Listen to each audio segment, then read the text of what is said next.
بہرحال جب ہشام نے فن تیر اندازی میں امام علیہ السلام کا کمال دیکھا تو ہوش اڑ گئے۔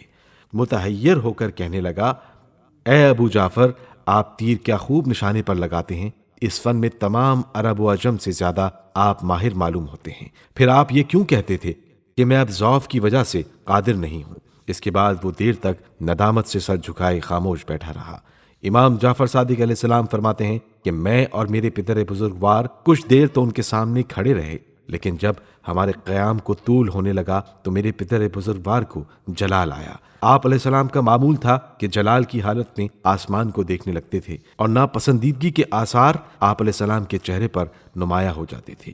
ہشام تاڑ گیا، اس نے اپنی داہنی جانب تخت پر جگہ دی، مجھے بائیں طرف بٹھایا، پھر آپ علیہ السلام سے مخاطب ہو کر کہنے لگا، اگر تمام قبیلہ قریش اس بات پر فخر کرے تو وجہ ہے کہ آپ جیسا مرد بزرگ ان میں موجود ہے۔ مجھے یہ تو بتائیے کہ آپ نے تیر اندازی کی تعلیم کس سے پائی ہے؟ آپ علیہ السلام نے فرمایا، میں نے بچپن میں چند روز مشق کی تھی، جب سے آج تک کمان ہاتھ میں لینے کا اتفاق نہیں ہوا۔ اس وقت تم نے اصرار کیا تو مجبوراً ایسا کرنا پڑا۔ اس نے کہا، ایسا بے مثل تیر انداز میں نے آج تک نہیں دیکھا۔ آیا آپ کے یہ صاحبزادے بھی فن میں آپ ہی کے مثل ہیں؟ آپ علیہ السلام نے فرمایا، ہم اہل بیت رسالت کے علم و کمال کا قیاس دوسروں پر نہیں ہو سکتا۔ ہم علم کو ایک دوسرے سے میراث میں پاتے ہیں۔ دنیا کبھی ہمارے وجود سے خالی نہیں رہ سکتی۔ ہم ہر امر میں کامل ہیں اور دوسرے لوگ ہمارے مرتبے تک پہنچنے سے قاصر ہیں۔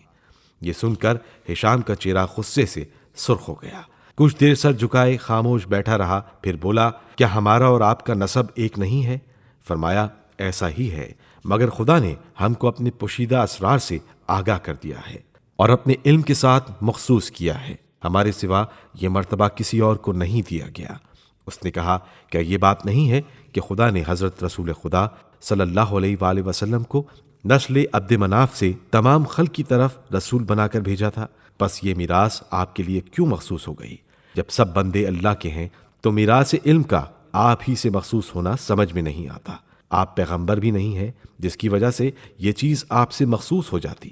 امام علیہ السلام نے فرمایا، ہمیں خدا نے اسی مرتبے سے مخصوص فرمایا ہے جس کی بنا پر رسول خدا صلی اللہ علیہ وآلہ وسلم کو وحی ہوتی تھی۔ خدا نے اپنے پیغمبر کو علم سے مخصوص کیا اور انہوں نے اپنے اسرار سے اپنے بھائی اور وصی حضرت علی علیہ السلام کو مخصوص کیا۔ باقی تمام صحابہ سے وہ اسرار پوشیدہ رکھے۔